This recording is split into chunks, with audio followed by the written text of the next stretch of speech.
Hello, we're going to show you how we make our white sourdough sandwich bread. It's Thursday, midday.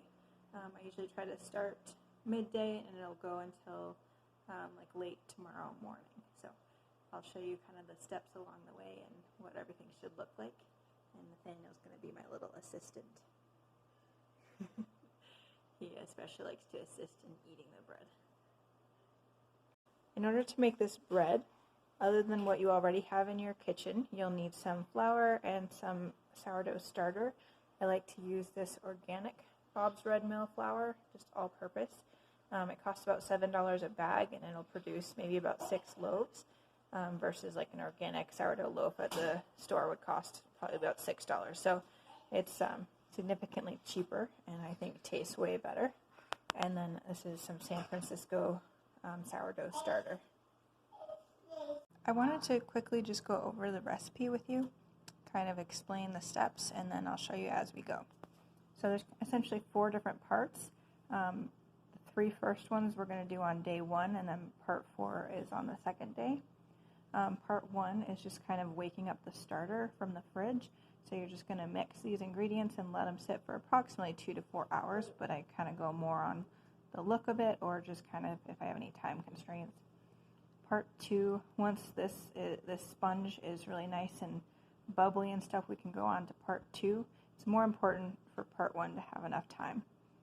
Part 2, we're just going to mix in more flour and water, but it's going to be the same consistency. And part 2 tends to go a little bit faster, so I usually only leave it 1 to 2 hours. And then part 3, I usually do this as the last thing before I go to bed at night. And it's just adding in flour and salt. And that's when it'll be like an actual bread dough. I usually just mix it pretty well and knead it a little bit, but you don't have to knead it as much as other bread. I leave that overnight, and then first thing in the morning when I wake up, I just knead the bread a little bit to remove the air, divide it into 3 loaves, shape them, and put them in the pans, and let them rise. And once it's risen to your desired height, I just bake. It's Thursday, about 3 o'clock in the afternoon, and I just started the first step. I mixed some of my sourdough starter here with some flour and water, and I'm just going to let this sit for a few hours covered in saran in a glass cup. It's been about 3 hours, and this has gotten nice and bubbly and light and fluffy. I don't know if you can kind of see the texture. It's kind of just thick and bubbly and spongy. I've got 3 cups of flour and 3 cups of water. So we're just going to add this all together.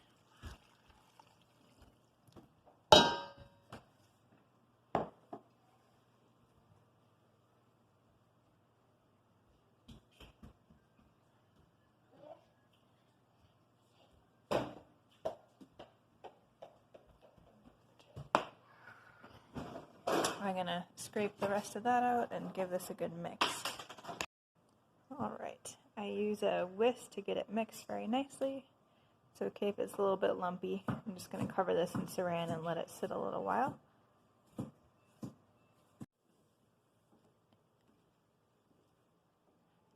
It's just after 8 o'clock. This has been sitting for about 2 hours, since 6. Take the saran off. As you can see, it's nice and bubbly and smooth. And I've got a teaspoon and a half of salt I'm going to add in. And another 4 cups of flour. A little bit on the generous side. It's better to have a little more flour, not too much water. And you just want a nice big bowl, that way it has plenty of room to rise because it'll be almost to the top by tomorrow morning.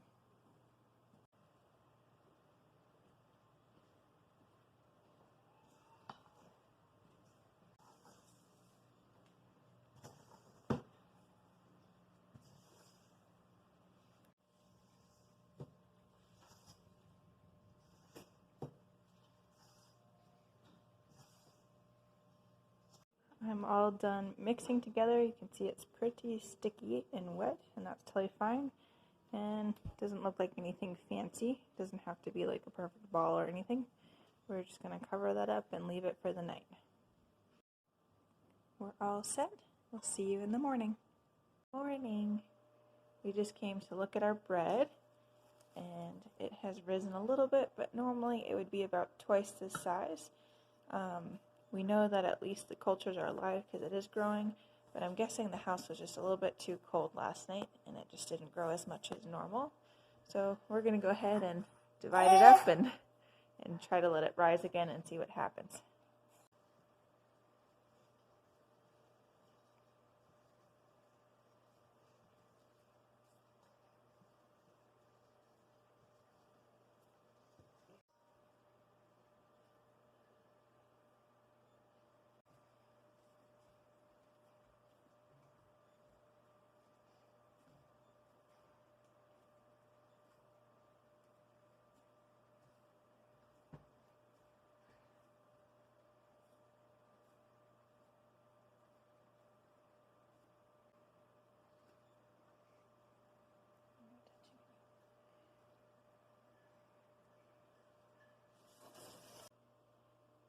I've got my 3 loaves in the oven here. That is cool.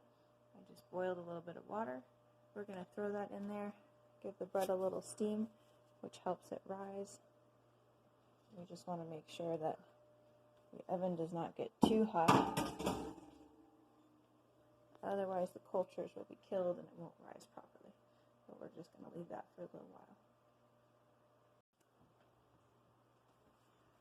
It's been a couple hours and the bread has grown some, not as much as I would love, but I have an appointment later, so I'm just going to go ahead and take these out, preheat the oven, and bake them.